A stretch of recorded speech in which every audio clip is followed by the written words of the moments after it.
I'm here with Arielle at CVS Pharmacy. We just left the Suboxone clinic of Dr. Saeed, as previously mentioned. So, Arielle, what happened to you that led you to visit Dr. Saeed? A few months ago, on June 13th, I obtained a head injury waitressing downtown Raleigh.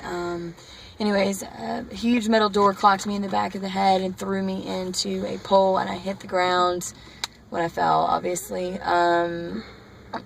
I was knocked out instantly, brain hemorrhaging, so brain bleeding and swelling, and was picked up by the EMS, was in a coma for 5.5 days in the hospital for a total of 2 weeks, and Kelsey was there the whole time.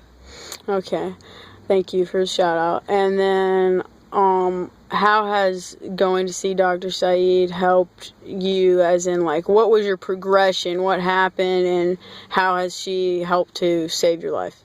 Well, basically, when I got out of the hospital, I was given a total of 3 different pain medications, Percocets, Vicodin, and a Tramadol. non-narcotic medicine like Tramadol. And go ahead. Tramadol does have withdrawals. People do think that they don't. They can just take a bunch of it, but there are withdrawals from Tramadol. So it really is an addictive non-narcotic. Yes, ma'am. Which means that labels aren't always true. Yes. So at that, just for everybody out there, don't think you can go take 10 Tramadol a day for a week, and then you're gonna have at least one day of unbearable pain and not being able to sleep, which is miserable. Your hot points, your legs. So after you were prescribed all that medicine, what happened? After I was prescribed all the medicine, I ran out and withdrawed my ass off and then resorted to the streets. And we all know what that means. Yeah, and I've mentioned it before, opiates, especially heroin, are running rampant around Raleigh, in all parts of Raleigh. Many friends of mine have been lost due to opiates. Yeah, and we can even say some suicides that could have been indirectly related.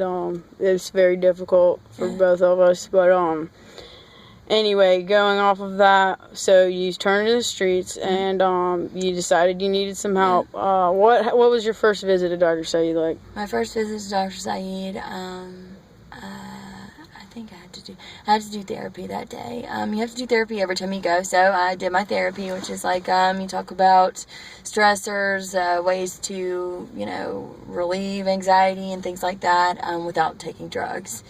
So, but actually the therapist is a recovering addict, which is very... How important is that to you? That's very important. Okay, now what I'm trying to do with my life is be an addiction specialist, and my felony might keep me from doing that. So, you tell me, what do you think about that? I've been going to therapy since I was 11 years old, and every therapist that I've had has been a recovering addict. And to me, even when I was little and wasn't using drugs, I was dealing with family members that were on drugs and things like that. So having someone that has been there, done that, been down through there, seen the causes and the effects, give me advice about a situation is, to me, more believable and relatable and more legit than, say, going to a therapist that hasn't even smoked a joint. Yeah, and what about felony labeling in that department? I almost feel like a felony should be mandatory for a drug counselor. Well, one of my very first therapist was, I'm sure she's been convicted of some felonies. She was a raging alcoholic. Well, I speak in regards to me continuing on to get my master's. Felons cannot receive financial aid for drug charges. It would really make it very difficult for me to obtain my qualifications. And you're a college graduate. Yeah, and I didn't do it. I know. So, anyway, back to topic. Saeed. Dr. Saeed. How did she save your life, Arielle? But she saved my life because she's a very trusting person and understanding person. She's non-judgmental. When I went in there, I pissed dirty for a few different things. Opiates, amphetamines, marijuana. All that. Well, it was benzos instead of amphetamines. But she does not like that stuff. But she had a talk with me. I told her what I had been using daily. What did she explain to you about benzos? Benzos, in terms of benzos with Suboxone, there have been fatalities because of that mixture. You're only supposed to take 2 milligrams or less of benzos a day if you're going to be on Suboxone And as well. that makes me think of people we know that are on heroin that do over 2 milligrams of benzos a day as well. It's important that we educate ourselves on things like this so we don't have overdoses and we don't have, people accidentally killing themselves. And there have been many accidents. So would you say that Dr. Saeed saved your life? I definitely can say that Dr. Saeed has saved my life. All right. Well, we'll check back in with you later. And just a little bit more on my situation. I just would like an objective force to say something about it so everybody knows, what the deal is. So if you'll just take a couple minutes to talk about that.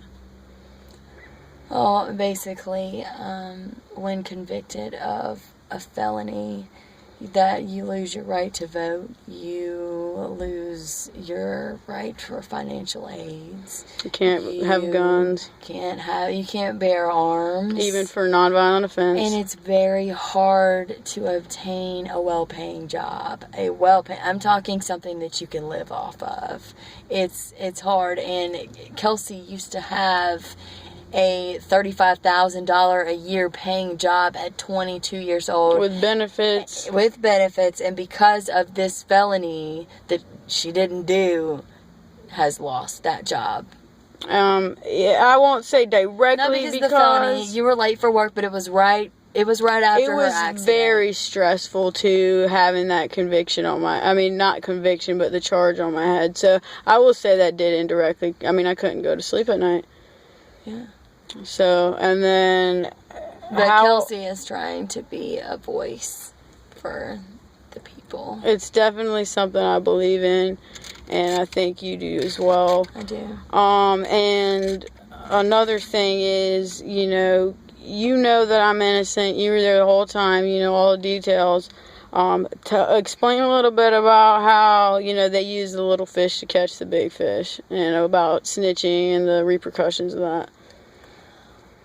Well, based on my experience, and I have seen things like this happen, if you're close with somebody and you take the rap because you're a good person, you're not going to roll, because rolling can resort in robberies, getting jumped, getting like a drive-by. Like, those things are real. It happens, and that can put your family in jeopardy as well to roll on someone, because that is going to piss a lot of people off. And honestly, it's a good thing to do.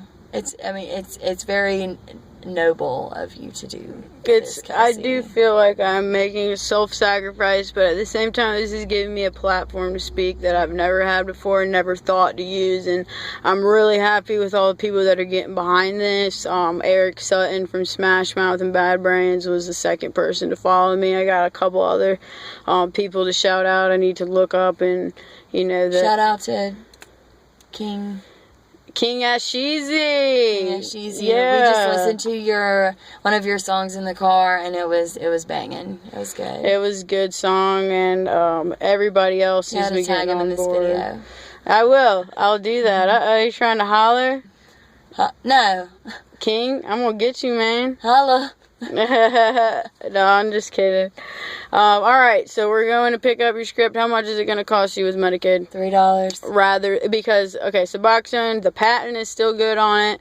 My Abilify they prescribed me in the doctor's office, at Holly Hill, was $700 that I don't have. So they charge you by the